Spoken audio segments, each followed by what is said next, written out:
I mentioned before that there are a number of different uses for antibodies, but I've only really told you can either probe a cDNA library that's an expression library, or you can maybe probe proteins isolated from a whole tissue. Well, what are some other uses for antibodies, and why are these molecules so important in biotechnology?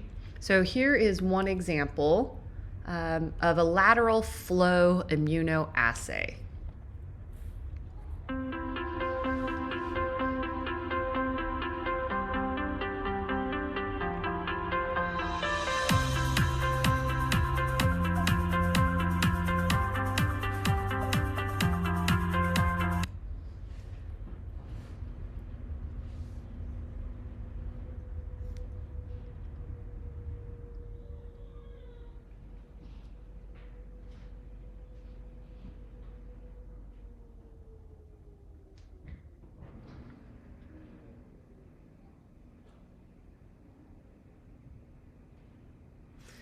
So you place your sample on the sample pad. This could be any number of samples that were shown there before.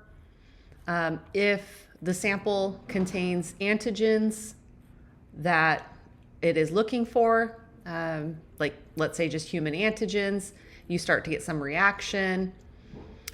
Or if it has the antigen of the test, whatever test it's looking for, you'll get interaction there. And so then that can activate the test line. And then that can activate, you should get the control line to work as well, because the control line just shows, that the test actually worked. So this is called a lateral flow assay. And so when your capture antibody binds with your target, you get that line to show up on the test. They're relatively quick. In this one, there were 2 sample lines and then the control. So you have to have both of them to be positive. These are really nice because they're relatively rapid, 10 to 15 minutes generally, depending on the assay you're using. And they're relatively easy to read. So really, really commonly, we see lateral flow immunoassays used. Hopefully you've probably used these. I've used them more than once to test for COVID-19. So here they're showing you a COVID-19 lateral flow assay. You've most likely would swab your nose, and you're hoping to pick up, if there's any viral particles, you're going to pick up the viral particles in there. You mix it with some sort of solution. It's usually a saline solution. And then you add that liquid to your sample well. It flows through and it picks up, there's some antibodies in here that should pick up just general human protein as the control, and then some that should pick up any COVID antigens, so COVID-19 antigens. And then if you're lucky, you didn't pick up any COVID-19 antigens, so you have no activation of the test line, and you should have activation of the control line showing that the assay worked. You always have to have the control.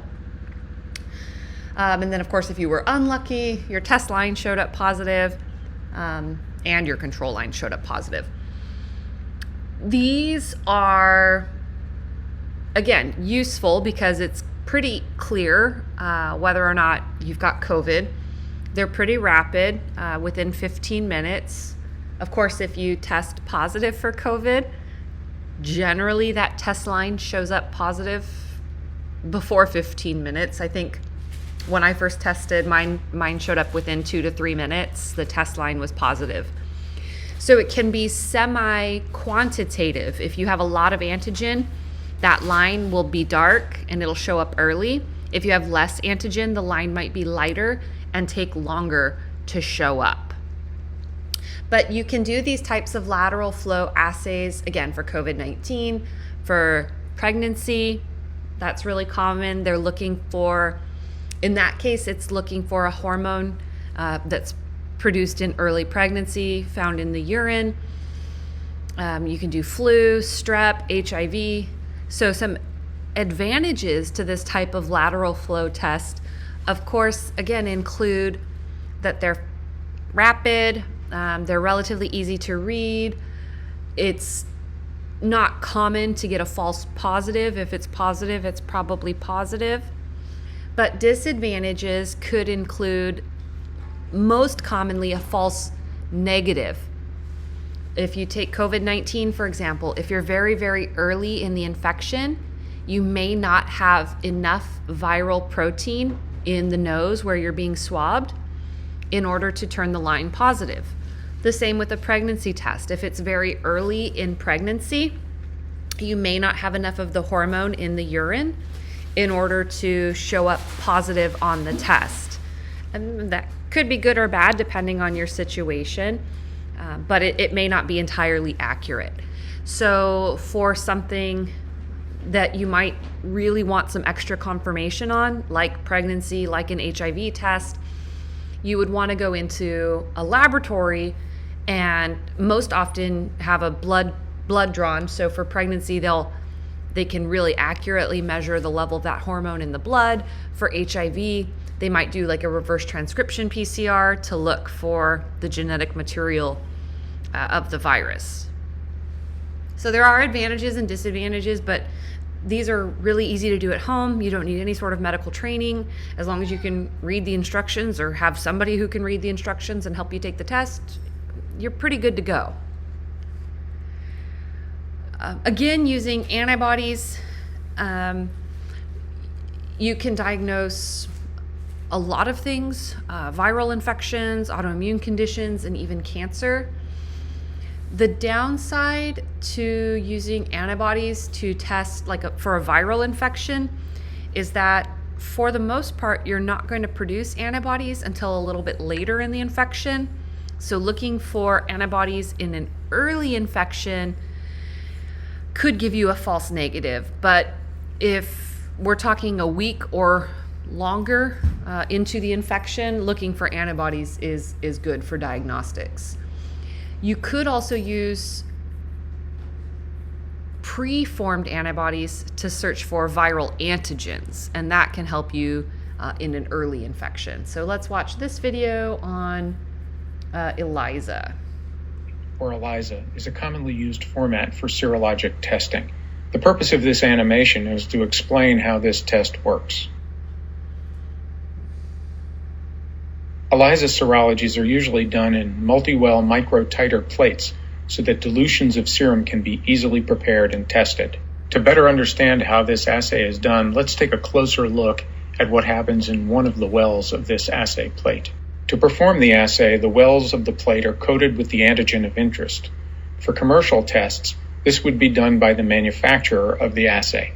To begin testing, the wells are filled with dilutions of the patient's serum. If antibodies against the antigen are present, they will bind to the antigen fixed to the bottom of the wells. But only antigen-specific antibodies will bind to the wells. The wells are then washed out to remove all unbound antibodies. Next, a solution of an animal antibody against human antibodies is added. This second antibody is covalently conjugated to an enzyme.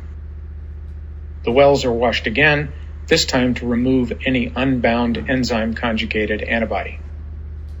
Finally, a solution of a colorogenic enzyme substrate is added.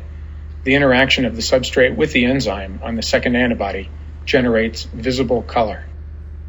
The development of color in the wells with a specific antibody can be seen with the naked eye or quantified with an electronic plate reader. The reaction is less intense as the serum is diluted and the amount of antibody captured in the wells decreases. The titer is the highest dilution with definite color development.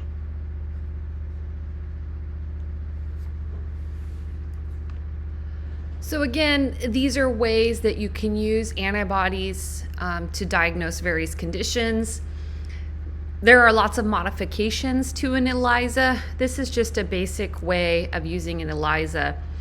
But most commonly, those of you who are not ever planning to work in any sort of clinical or research lab, you will use something like a lateral flow assay to maybe at home diagnose your own condition, whether it be pregnancy or COVID-19, or even in an urgent care setting to do things like flu or strep testing.